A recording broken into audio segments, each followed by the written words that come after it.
그전에는 한 번도 배고프다는 말을 한 적이 없었는데 배가 고프다는 말을 하기 시작했다. 그전에는 이제 엄마가 떠먹여줬어야 됐는데 지금은 이제 스스로 그렇게 먹는다. 그러고 이제 약을 다 먹고 와가지고서는 키 체중 쟀을 때 체중이 이제 100분위가 그전에 비해서 이제 늘어나 있는 경우들이 종종 있죠.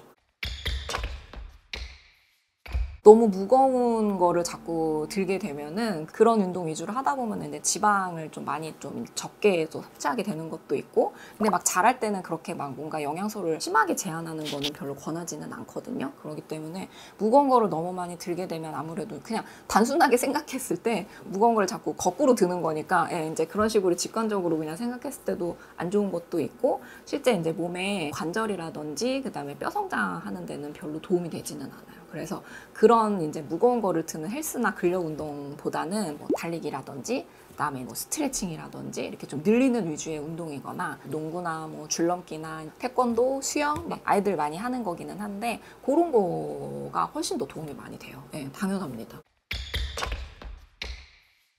한약을 이제 아이 체질에 맞춰서 장점은 이제 더 살릴 수 있고 체질의 단점은 좀 보완해 주는 쪽으로 해가지고서는 아이들마다 약이 다 다르게 나가요. 다 맞춤으로 그렇게 다 그때그때 약재를 다 조절을 하고 바꾸고 해서 그때그때 다려가지고 이제 약이 나가고, 조금 어린 아이들은 하루에 한 번 정도씩 약을 꾸준히 먹고, 조금 큰 친구들은 하루에 이제 아침 저녁으로나 뭐 점심 저녁으로 이렇게 2번 나눠가지고서는 약을 꾸준히 먹으면서, 그러면서 이제 중간중간 치료가 필요할 때는 와서 치료도 같이 하고, 아니면은 이제 약을 먹고 약 다 먹을 때쯤에 다시 내원해가지고선 체크하고 다시 뭐 그 다음 약을 지어간다든지 그런 식으로 이제 아이들마다 치료 이제 방식은 조금씩 다를 수는 있는데요. 기본적으로 약은 없습니다. 다들 공통적으로. 네. 또 양방 쪽에서도 보면 이제 성장 호르몬 주사를 맞는 경우에 매일매일 맞거든요. 매일매일 맞고 최소 2년 이상은 이렇게 맞는 것처럼 똑같이 약도 그런 식으로 이제 계속 쭉 먹게 돼요. 약을 오랫동안 먹으니까는 조금 몸에 무리가 가지 않을지 걱정하시는 경우들이 있으신데, 저희가 그런 경우에는 3개월이나 6개월마다 혈액 검사 해가지고 수치 확인을 하고, 그러고선 저희가 약을 그 다음 약을 짓는 것도 있고 확인을 받고 가시는 이제 목적도 있고요. 그렇게 해서 했을 때 검사에서 이상이 나오는 경우는 한 번도 없었어요. 그러고 이제 그렇게 장기로 먹어야 되니까 무리가 되지 않게 약을 지어드리기도 하고. 성장 호르몬 주사 같은 경우는 이제 인위적으로 좀 만들어져서 이제 나오는 거기는 하고, 성장 호르몬 주사가 효과가 있는 경우는 실제로 아이가 검사를 했을 때 성장 호르몬이 진짜로 안 나오는 경우가 있어요. 어떤 질환에 의해서든 이제 어떤 원인으로 인해서 실제로 성장 호르몬이 정말로 잘 안 나오는 경우가 있거든요. 그래서 이제 키가 100분위가 뭐 3%가 안 된다든지 그런 경우로 이제 많이 작은 경우들이 있는데, 그런 경우에는 그 주사가 좀 필요합니다, 실제로. 그래서 그런 주사를 맞고 키를 크는 데 도움을 받는 게 맞아요.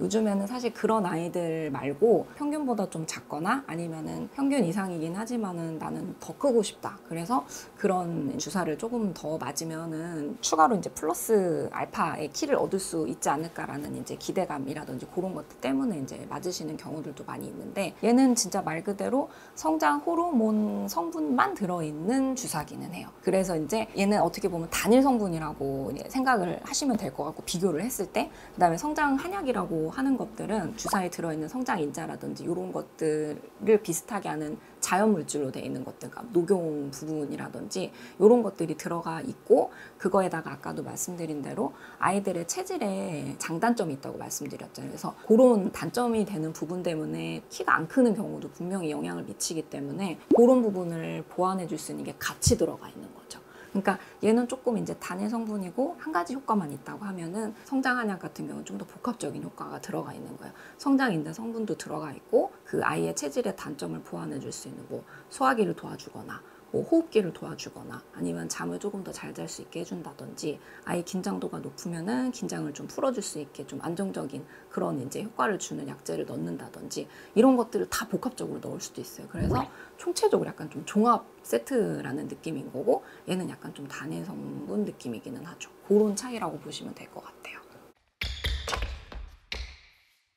취약 전에 이미 아직 어린아이들은 어머님들이 사실 막 키에 대해서는 아직 크게 관심이 있진 않으신 경우들이 많고, 그 나이 때는 이제 잘 안 먹거나 아니면 감기를 너무 자주 걸리거나 이 두 케이스가 사실 대부분이긴 하거든요. 그래서 아이가 너무 안 먹는다, 그게 살이 너무 안 찐다든지 키가 너무 안 크고 너무 조그맣다 이런 걸로 사실 고민되셔가지고 오시는 경우들도 많이 있으세요. 그래서 그런 아이들 대부분 보면 원인이 소화기가 좀 이제 예민한 아이들이 많아요. 이렇게 타고나기를 왜 식욕이 되게 좋아서 어렸을 때부터 그냥 먹이지 않아도 잘 먹는 아이들이 있고 아무리 먹이려고 해도 잘 안 먹는 아이들이 있고 좀 이렇게 체질적으로 좀 다른 아이들이 있거든요. 그래서 그런 아이들의 경우에는 이제 예민하거나 긴장도 많이 타거나 이제 좀 그런 아이들이거나 아니면 타고나기를 소화기가 좀 발달이 느리거나 이렇게 예민한 친구들이 있어요. 부모님을 좀 닮는 경우들도 있기는 하고 부모님들 중에 잘 소화기 예민하신 분들이 아이들도 좀 그런 경우들이 있는데 그런 경우에는 이제 소화기 도와주는 약재를 넣어가지고서는 약을 지어서 이제 그렇게 드리면은 그러면 이제 아이들이 약을 먹고 나서 그전에는 한 번도 배고프다는 말을 한 적이 없었는데 배가 고프다는 말을 하기 시작했다. 밥을 이제 예전에 비해 가지고서는 이제 그래도 몇 숟갈 더 잘 먹는다든지 그전에는 이제 엄마가 떠먹여줬어야 됐는데 지금은 이제 스스로 그렇게 먹는다 라든지 그런 얘기들을 하시는 경우들이 많이 있으시고 그러고 이제 약을 다 먹고 와가지고서는 키 체중 쟀을 때 체중이 이제 100분위가 그전에 비해서 이제 늘어나 있는 경우들이 종종 있죠. 그래서 만족해 하시는 경우들 많이 있으시고 아이들이 이제 밥 잘 먹는 보약이라고 보통 표현을 하는데 효과도 쉽게 잘 보시는 편이세요. 이런 경우에는 살을 찌우는 이제 어떻게 보면 보약이 되는 거고 성인들 같은 경우는 근데 반대로 약 먹고 살찌는 거 많이들 걱정하시거든요. 다이어트 한약 있는 것처럼 마찬가지로 성인들 같은 경우에는 살찌지 않고 오히려 살이 빠지게 한다든지 아니면은 그냥 내가 필요한 체력만 딱 보강하고 살이 찌지는 않게 그렇게 약을 지으시는 것도 다 가능하세요.